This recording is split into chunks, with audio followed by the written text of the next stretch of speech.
il est nécessaire que vous soyez baptisés. Vous devez le reconnaître sur la base des Saintes Écritures, non seulement pour votre propre satisfaction, mais afin de pouvoir donner une bonne réponse aux amis qui pourraient vous demander la raison de votre décision.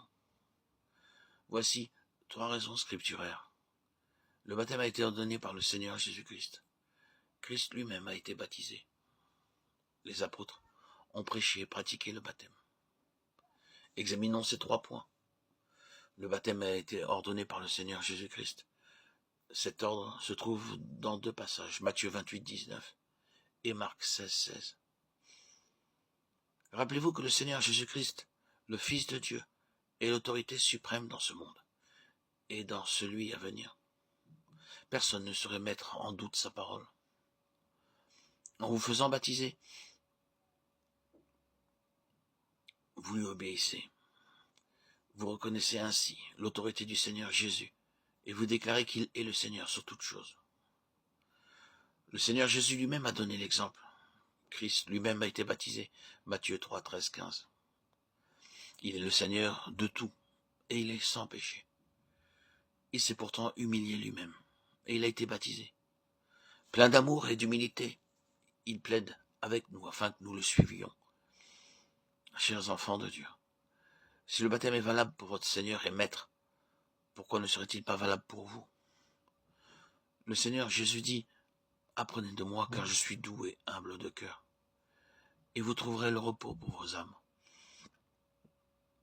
Par le baptême, vous dites prendre le Seigneur Jésus comme votre modèle en désirant être doux et humble de cœur comme lui. Le baptême a été institué pour les pécheurs qui se sont repentis, Matthieu 3, 6. Beaucoup de pécheurs repentants sont venus à Jean-Baptiste. Ils ont confessé leurs péchés et ont été baptisés. Imaginez Jean-Baptiste au bord du Jourdain. Un groupe de meurtriers, de brigands, d'ivrognes et d'autres pécheurs, maintenant repentants, viennent à lui pour être baptisés. Le Seigneur Jésus se joint à eux. Il a pris sa place parmi les pécheurs. Combien son humilité est grande. N'est-il pas étonnant que celui qui n'avait jamais péché fût prêt à être baptisé, et que ceux qui ont péché prétendent que cela n'est pas nécessaire? Lorsque nous sommes baptisés, nous disons avec joie, « Mon Seigneur Jésus, humble et doux, s'engagea dans cette voie, je suis prêt à le suivre. » Car le disciple n'est pas davantage que son maître, ni le serviteur davantage que son Seigneur. Matthieu 10, 24 et Luc 6, 40. Le jour de Pentecôte, 3000 âmes ont été sauvées et baptisées, acte 2, 38, 41. L'apôtre Paul lui-même a été baptisé, acte 9, 18. Il explique ensuite la signification du baptême dans Romains 6, 3, 5.